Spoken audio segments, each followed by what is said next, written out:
आज आपको लोकसभा चुनाव से जुड़ी बहुत बड़ी बड़ी खबरें देने वाले हैं हम। लोकसभा चुनाव घोषणा कल होने वाली है, तो उत्तर प्रदेश में क्या कुछ हो रहा है आज आपको बताएंगे। जैसे कि पीलीभीत, क्या मेनका गांधी चुनाव लड़ सकती हैं? अगर मेनका गांधी पीलीभीत जाएंगी तो वरुण गांधी का क्या होगा, उनको कहां से चुनाव लड़वाया जा सकता है। ब्रजभूषण शरण सिंह जो कि कैसरगंज के सांसद हैं, उनका मामला क्या है? क्या उनका पत्ता कटा मान लिया जाए या अभी संभावना है? क्योंकि कल योगी आदित्यनाथ उत्तर प्रदेश के मुख्यमंत्री गोंडा में थे और उनका नाम तक नहीं लिया, बेटे का नाम जरूर लिया गया। इसके अलावा आपको बताएंगे शिवपाल यादव बदायूं तो पहुंचे, मगर अभी भी उनके मन में क्या कोई कसक है? क्या वो चुनाव वाकई लड़ना चाहते हैं या खाली फॉर्मेलिटी करने गए थे? साथ ही जेल में बंद धनंजय सिंह के बारे में बताएंगे, उनका क्या प्लान है, वो क्या करने वाले हैं। सभी खबरें आपको बताएंगे और बताने के लिए हमारे साथ पटना से जुड़ेंगे, यूपी के बारे में बताने के लिए हमारे वरिष्ठ साथी पंकज झा जी। और आज बहुत बढ़िया फ्रेम बनाया पंकज सर ने, पीछे बड़ा शानदार एक कोट से लिखा है, every picture has a story tell. तो पंकज जी भी ऐसे ही हैं, इनके पास भी हर नेता से जुड़े, हर राजनीतिक घटनाक्रम से जुड़ी कहानियां रहती हैं, तो तमाम कहानियों का जिक्र होगा। शुरुआत पंकज जी कर लेते हैं मेनका गांधी से, क्योंकि बड़ा कन्फ्यूज़न है कि मेनका गांधी अगर पीलीभीत से लड़ने जा रही हैं या ऐसी संभावना जताई जा रही है, तो वरुण गांधी क्या होगा? क्या कुछ चल रहा है इस पर? देखिए 24 सीटें जो है यूपी में लोकसभा की, उसको लेके अभी होल्ड पर है मामला और बड़ा सस्पेंस बना हुआ है और हर दिन कुछ नई चीजें सामने आ रही और अब जाकर जो एक नई जानकारी आई है वो बड़ी जानकारी है, इसीलिए हमने सोचा कि इस पर बात कर ली जाए। जी और मामला भी चूंकि बड़े नेता का है और उस नेता के साथ एक और नेता का भविष्य भी जुड़ा हुआ है जो उनके बेटे बिल्कुल। हैं। हम बात कर रहे हैं मेनका गांधी और वरुण गांधी की।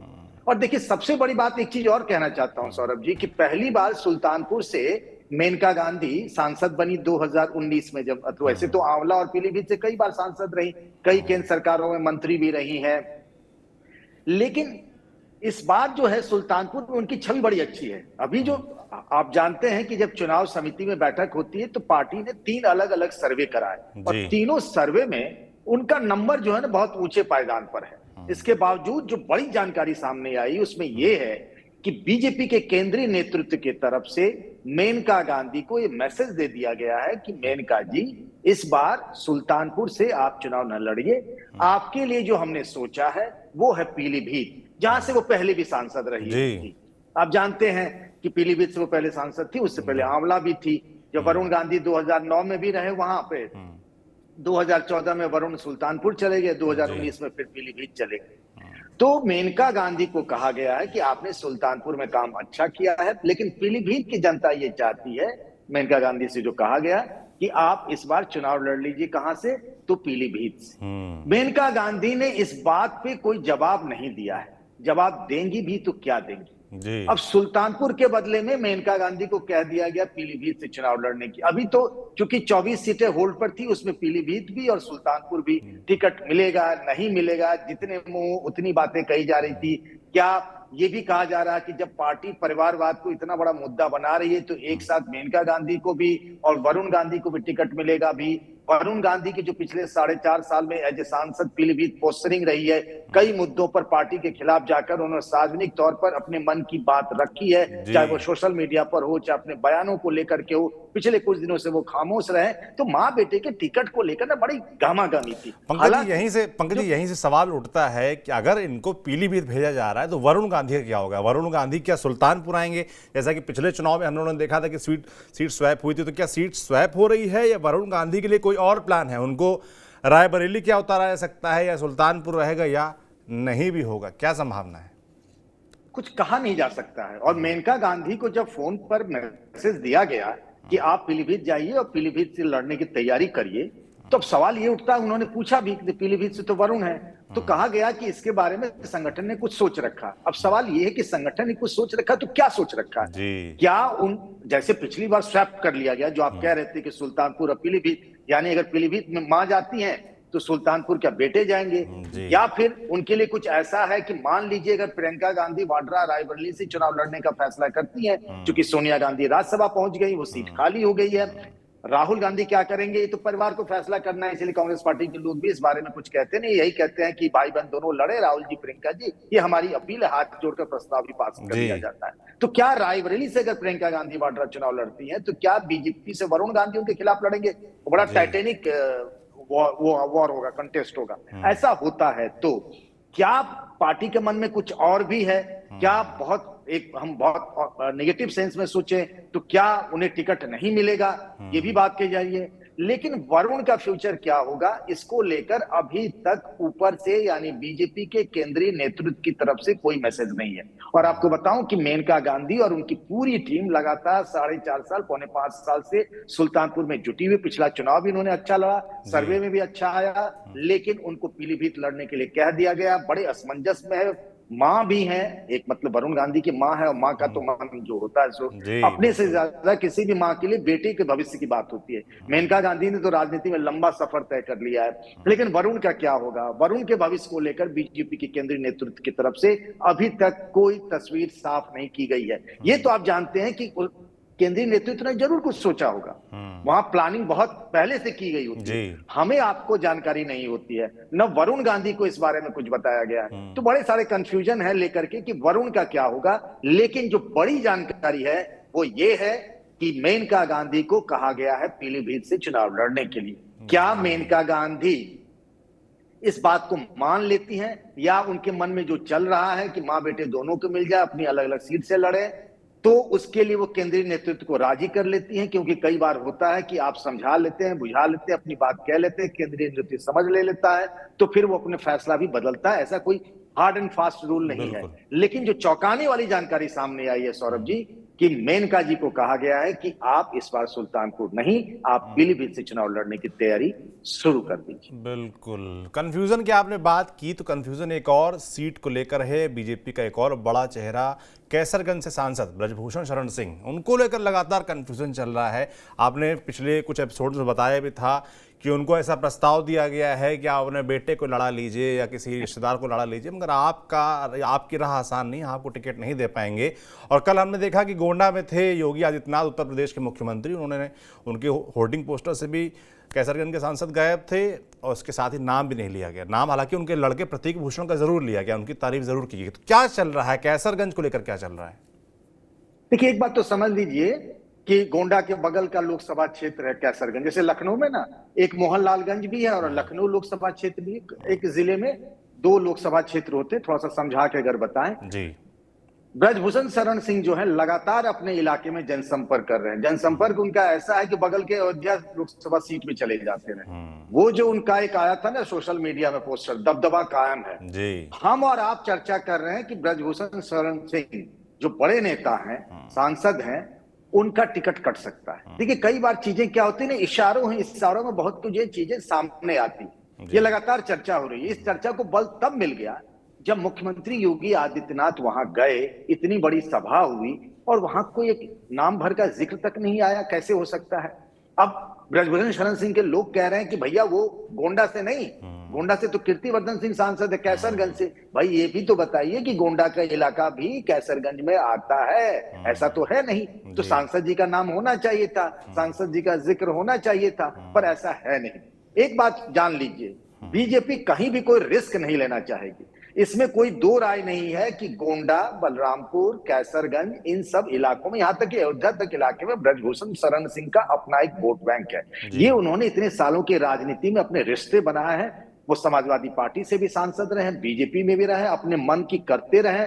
लोग कहते हैं प्रधानमंत्री नरेंद्र मोदी और अमित शाह के बीजेपी के युग में कोई चू नहीं कर सकता, उन्होंने चू भी की। मतलब दबदबा कायम वाला आप देख ही रहे। लेकिन ऐसा लगता है कि ये जो महिला पहलवानों से उनका विवाद हुआ, जिसमें जाट वोट बैंक के बिदकने का खतरा है, वो यहां नहीं, पूर्वांचल में नहीं, जहां से वो आ रहे हैं। अरे भाई, पश्चिम यूपी में, हरियाणा में आप देख रहे हैं बीजेपी लगातार ऑपरेशन कर रही है जाट वोटरों को सहेजने के लिए, जितना भी मिल जाए। आरएलडी को ले लिया, जेजेपी से अलग हो गए, सब कर रही है पार्टी। तो क्या वैसे में ये रिस्क लेना चाहेगी? जब एक नैरेटिव बनने लगेगा फिर से, कितना नुकसान होगा, कितना फायदा होगा, ये अलग बात है, इस पर हम चर्चा अभी नहीं करें। लेकिन ये मान के चला जा रहा, कहा जा रहा है कि ब्रजभूषण शरण सिंह का टिकट कट रहा है। उनके सामने ये प्रस्ताव रखा गया, आप अपने परिवार से किसी को बना लीजिए। अब उसमें बेटे का नाम प्रतीक भूषण है, उनके 2 बेटे हैं, तो प्रतीक भूषण ऑलरेडी विधायक है। उनकी पत्नी भी पहले एक बार सांसद रही, जब ये जेल चले गए थे तो उनकी पत्नी को चुनाव लड़ना पड़ा था, वो भी चुनाव जीत गई थी। तो ब्रजभूषण शरण सिंह अभी से कोई ऐसे संकेत अपने बॉडी लैंग्वेज से नहीं दे रहा है कि मामला कुछ गड़बड़ है। लेकिन बीजेपी की जो थिंक टैंक है, जो टिकट तय करती है, वहां उनका मामला जरूर गड़बड़ है।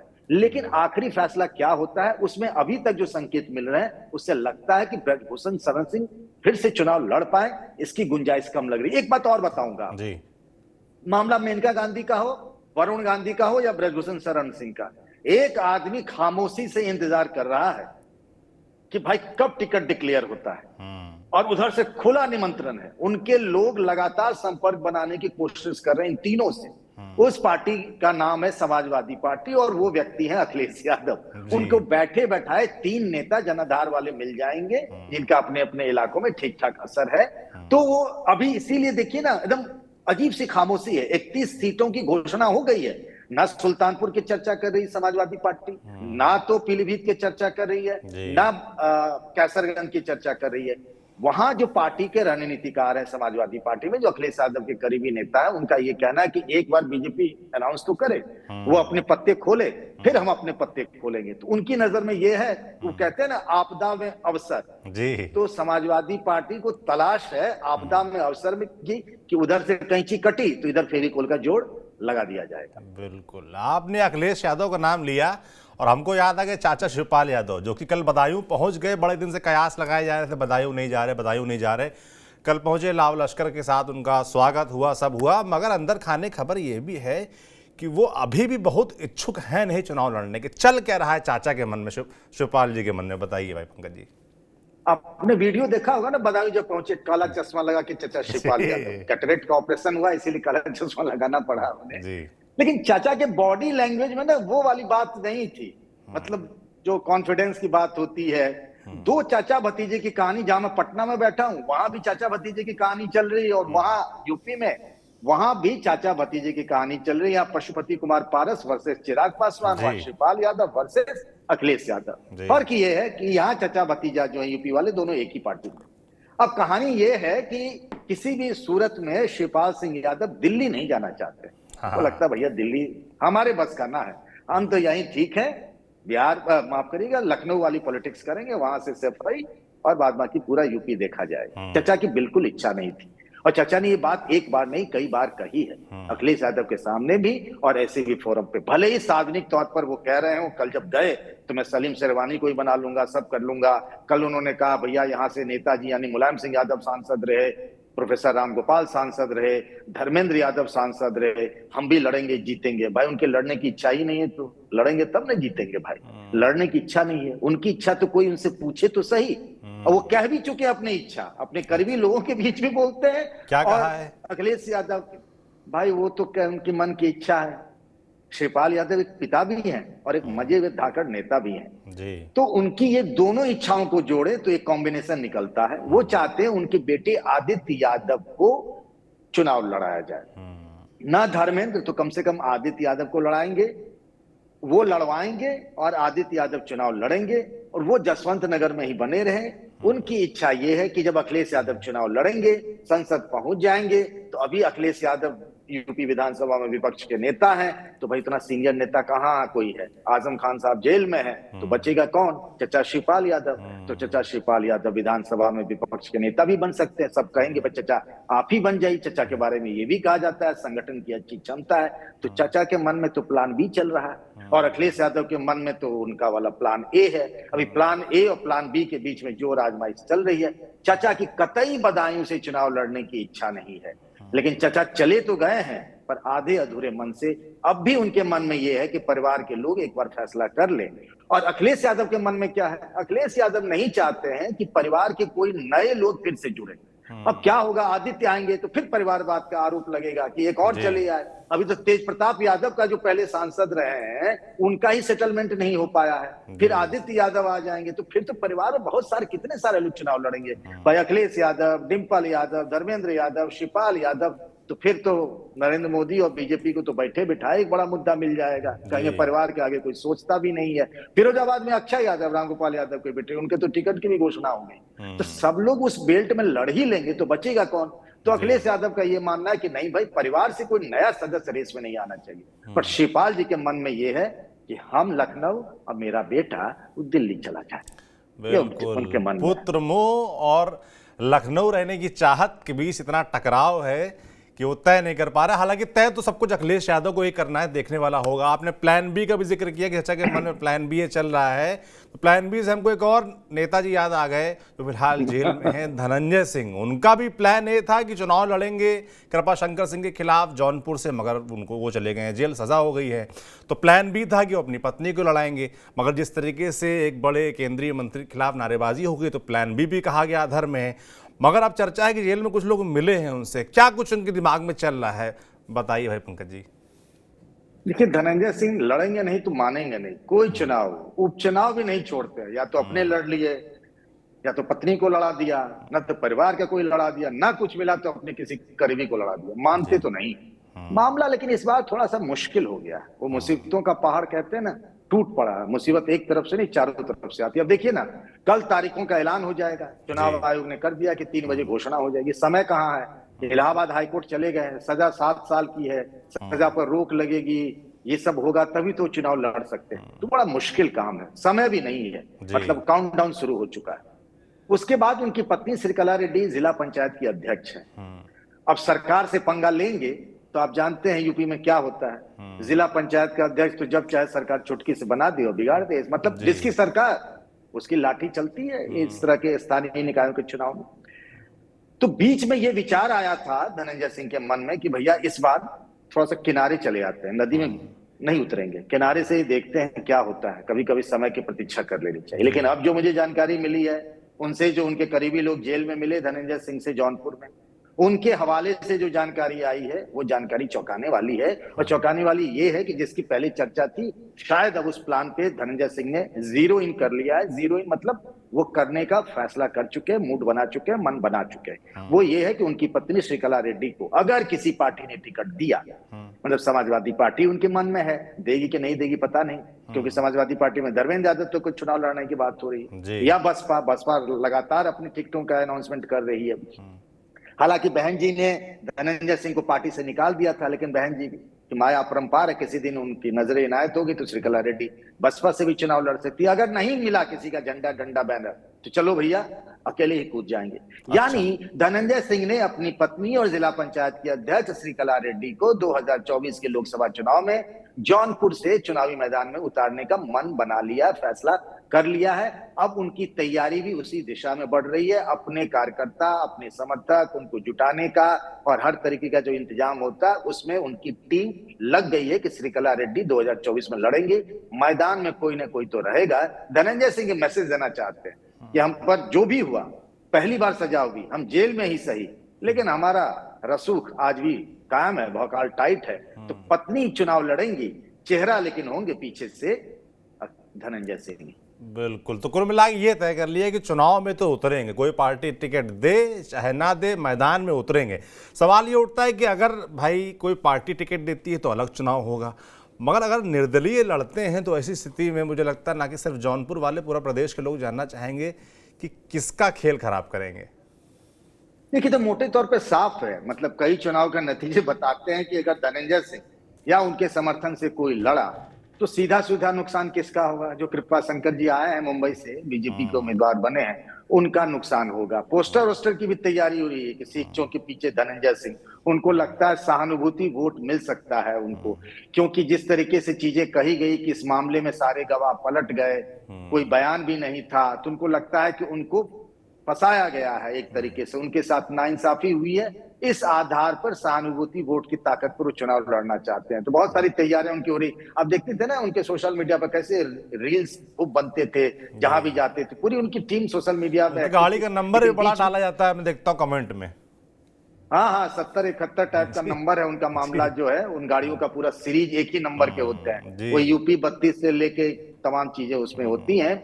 तो वो वाला मामला जो है तैयारी हो रही कि श्रीकला रेड्डी जी को भाभी जी चुनाव लड़ेंगी, ऐसा उनके समर्थकों ने तैयारी शुरू भी कर दी है। बिल्कुल। तो चुनाव तो घोषणा होने वाली है, कल 3 बजे चुनाव आयोग आएगा, प्रेस कॉन्फ्रेंस करेगा और देश का चुनाव यानी कि लोकसभा चुनाव उसकी घोषणा हो जाएगी। बाकी उत्तर प्रदेश हो, बिहार हो, देश हो, पंकज जी आपके लिए इंटरेस्टिंग इनसाइट्स, अंदर की खबरें लाते रहते हैं, बताते रहते हैं। पंकज जी बहुत बहुत धन्यवाद आपका। धन्यवाद। बाकी जनता को हम चुनाव से जुड़ी, चुनावी राजनीति से जुड़ी जो भी अपडेट्स आएंगे राजनीति से जुड़े आप तक हम पहुंचाते रहेंगे। आप देखते रहिए TV9 डिजिटल। शुक्रिया।